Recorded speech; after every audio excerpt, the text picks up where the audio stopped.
नमस्कार साथियों, मैं हूं एस मौर्य और आप देख रहे हैं यूट्यूब चैनल मौर्य क्लासेस। आप देख रहे हैं भारत का इतिहास और आज का हमारा जो टॉपिक है वो है चंद्रगुप्त मौर्य और ये किस वंश से है? मौर्य वंश। तो आइए स्टार्ट करते हैं। मैंने यहाँ पे मेन पॉइंट लिख लिए हैं, इनसे अधिकतर कंपटीशन में बहुत सारे क्वेश्चन बनते हैं, तो इसका विशेष ध्यान रखें और साथ ही साथ नोट करते चले। चलिए स्टार्ट करते हैं। Point number 1, Chandragupta Maurya. जी हाँ, इनका कार्यकाल है 322 से 298 ईसा पूर्व।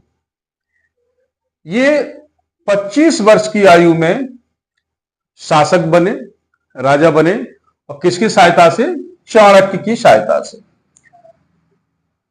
चाणक्य पहले धनानंद के प्रधानमंत्री थे, लेकिन भरी सभा में धनानंद ने उन्हें बेइज्जत करके अपनी सभा से निकाल दिया था और इसका बदला लेने के लिए वो चाहते थे कोई ऐसा व्यक्ति मिले जिसे मैं राजा बनाऊं और अपना बदला लूं और धनानंद को गद्दी से हटाऊं।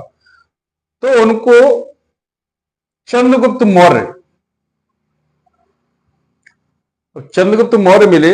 एक कबीले के सरदार के बेटे थे ये, और ये एक अपने दोस्तों के साथ खेल खेल रहे थे। तो इनको देखकर उनको लगा कि हाँ, ये बालक आगे चल के मेरा काम करेगा और इसको मैं शासक बनाऊंगा और धनानंद को गद्दी से हटाऊंगा। तो ये निश्चय कर लेते हैं और चंद्रगुप्त को अपने साथ मिला लेते हैं। इन्हें बहुत सारी विद्याएं सिखाते हैं और जो राजा में गुण होने चाहिए वो सारे सिखाते हैं इन्हें। और 25 वर्ष की आयु में तमाम प्रयासों के बाद चाणक्य की सहायता से ये राजा बनते हैं। तो ये तो है इनका कार्यकाल। विशेष ध्यान रखें, ये कई बार परीक्षा में पूछा जाता है इनका कार्यकाल। चलिए आगे। प्रधानमंत्री चाणक्य, कौटिल्य, विष्णुगुप्त। जी हां, पहले धनानंद के प्रधानमंत्री थे, अब किसके हैं ये? चंद्रगुप्त मौर्य के। अब यहां पे नाम आ रहे हैं चाणक्य, कौटिल्य, विष्णुगुप्त। 3 नाम, यानी कि प्रधानमंत्री के कितने? 3। तो ये 3 व्यक्ति नहीं है, व्यक्ति एक ही है, चाणक्य, लेकिन इनके 3 नाम हैं। कभी परीक्षा में अगर पूछा जाए कि चंद्रगुप्त मौर्य के प्रधानमंत्री कौन थे, तो इनमें से कोई भी आ जाए, कौटिल्य, विष्णुगुप्त या चाणक्य, तो तीनों में से कोई भी आ जाए वो सही होगा, क्योंकि तीनों एक ही व्यक्ति के नाम हैं। यानी कि चाणक्य को कौटिल्य और विष्णुगुप्त के नाम से भी जाना जाता है। इसका विशेष ध्यान रखें। चलिए, इनकी राजधानी थी पाटलिपुत्र। इनका राजकीय चिन्ह था मयूर, यानी कि मोर। ये चंद्रगुप्त मौर्य यहां रहते थे, इनका कबीला था, वहां मोर बहुत पाले जाते थे, तो इनके नाम के आगे मौर्य इसलिए लगा है। और इनका जो प्रतीक चिन्ह है, राजकीय चिन्ह, वो भी है मयूर, यानी कि मोर। और भाषा, जी हां, विशेष ध्यान रखें, इनकी भाषा पाली। आगे चलते हैं। उपनाम, ये कई बार परीक्षा में पूछा जाता है। सैंडोकोट्स और एंड्रोकोट्स, विशेष ध्यान रखें, इसको नोट करते चलें। सैंडोकोट्स और एंड्रोकोट्स, ये किसके नाम हैं? तो ये नाम है चंद्रगुप्त मौर्य के। ये कहां मिलते हैं? स्ट्रैब्रो, एरियन, जस्टिन के ग्रंथों में। जी हां, इनकी जो पुस्तकें हैं उनमें सैंडोकोट्स नाम मिलता है और एंड्रोकोट्स प्लूटार्क, एपियानस के ग्रंथों में, इनकी पुस्तकों में नाम मिलता है एंड्रोकोट्स। अब ये दोनों नाम चंद्रगुप्त के हैं या किसी और के हैं, ये पुष्टि किसने की? तो यहां देखिए, सर विलियम जोन्स। जी हां, सर विलियम जोन्स ने सैंडोकोट्स की पहचान चंद्रगुप्त मौर्य से की थी। तो सैंडोकोट्स या एंडोकोट्स चंद्रगुप्त मौर्य है, इसकी पुष्टि किसने की? सर विलियम जोन्स ने। यह भी ध्यान रखिए। चलिए आगे चलते हैं। जूनागढ़ अभिलेख, जी हां। और इनकी जानकारी कहां से मिल रही है चंद्रगुप्त मौर्य के बारे में? तो जूनागढ़, जी हां, रुद्रदामन का जूनागढ़ अभिलेख, जो कि गुजरात में है, यहां से भी जानकारी मिलती है चंद्रगुप्त मौर्य के बारे में। चलिए आगे चलते हैं। पत्नी, इनकी पत्नी का नाम था, जी हां, इनकी पत्नी है हेलेना, शेल्यूकस की पुत्री थी ये। चलिए समझिए इसको। जब सिकंदर विजित राज्यों को अपने सेनापति शेल्यूकस निकेटर इनको सौंप जाते हैं, वो तो मृत्यु को प्राप्त हो जाते हैं। उसके बाद इनका विजित जितना भी क्षेत्र है, जी हां, उस पर शासन कौन कर रहा है? शेल्यूकस, जी हां। और इसकी पुत्री कौन है? हेलेना। शेल्यूकस ने सिकंदर की भांति सोचा कि मैं भी विजय प्राप्त करूंगा, मैं भी क्षेत्रों को जीतूंगा, बड़े क्षेत्र का राजा बनूंगा, सिकंदर की तरह विजेता बनूंगा। तो इसने अभियान चलाया और भारत आया। और किससे युद्ध हुआ? चंद्रगुप्त मौर्य से, जी हां। 304 या 305 ईसा पूर्व, जी हां, 304 या 305 ईसा पूर्व में इस युद्ध के बारे में जानकारी मिलती है। यह युद्ध होता है किसके बीच? शेल्यूकस निकेटर और चंद्रगुप्त मौर्य के बीच। अंत में इसका परिणाम यह होता है कि दोनों में संधि हो जाती है और हेलेना, जो कि शेल्यूकस की पुत्री थी, यह अपनी पुत्री का विवाह चंद्रगुप्त मौर्य से कर देता है।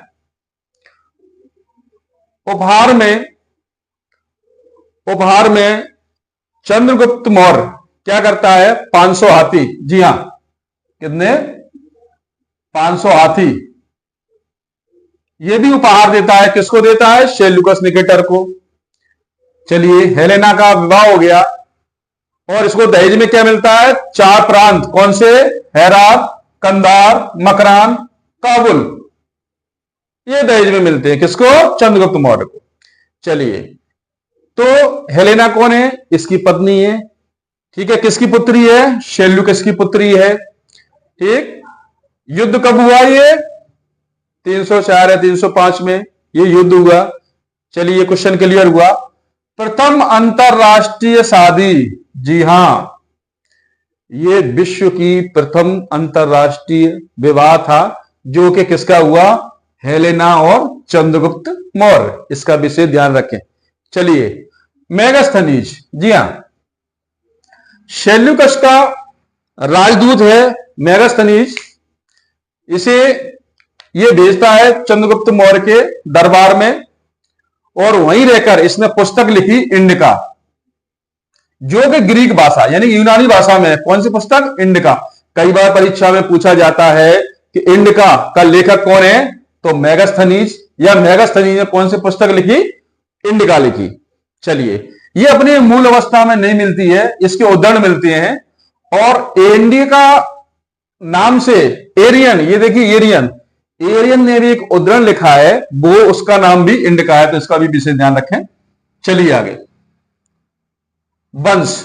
चलिए, ये किस वंश के थे? चंद्रगुप्त मौर्य। इस पर बहुत सारे मत हैं। अब यहां ब्राह्मण ग्रंथ और मुद्रा राक्षस, विशाख दत्त की मुद्रा राक्षस, तो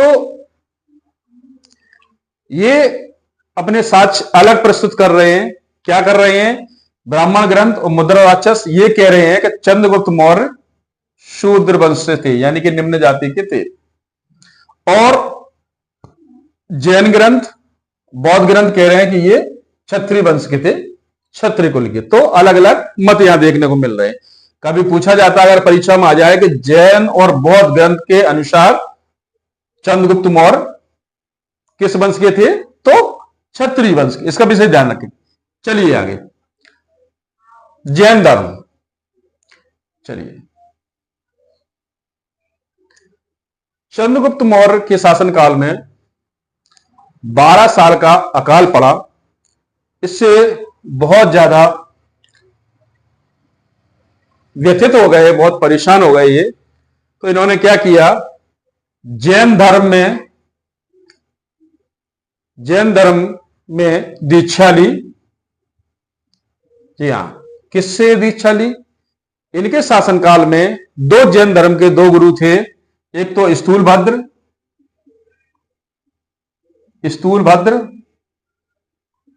और एक भद्रबाहु।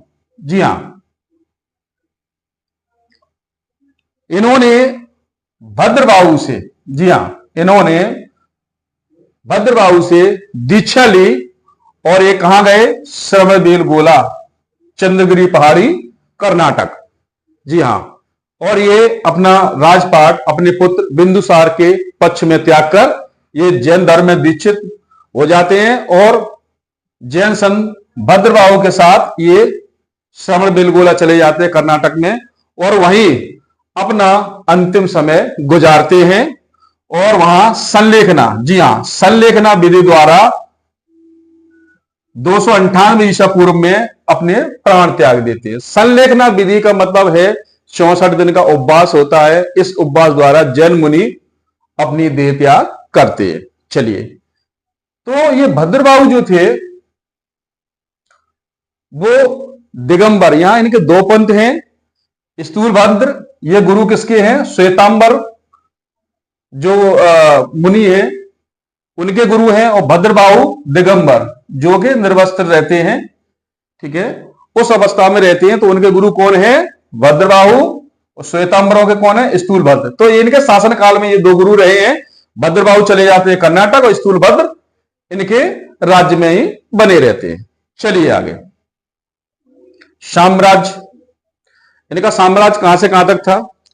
उत्तर पश्चिम में हिंदू कुश से लेकर दक्षिण के कर्नाटक। जी हां, मैंने अभी बताया श्रवणबेलगोला कहां है? कर्नाटक। तो ये कर्नाटक तक है एवं पूर्व में मगध से लेकर पश्चिम में सौराष्ट्र तक ये इनका विशाल साम्राज्य था। चलिए आगे चलते हैं। अखिल भारतीय साम्राज्य। जी हां, इन्होंने अखिल भारतीय साम्राज्य की स्थापना की और ऐसे ही नहीं की, इनके पास सैन्य दल भी बहुत था। कितनी सेना थी? 6 लाख पैदल, 30,000 अश्वारोही, 9,000 हाथियों की सेना और 8,000 रथ सेना, यानी चतुरंगी सेना थी इनकी। इसके बल पर इन्होंने ये विजय प्राप्त की। चलिए आगे चलते हैं, ये पॉइंट नोट करते चले आप।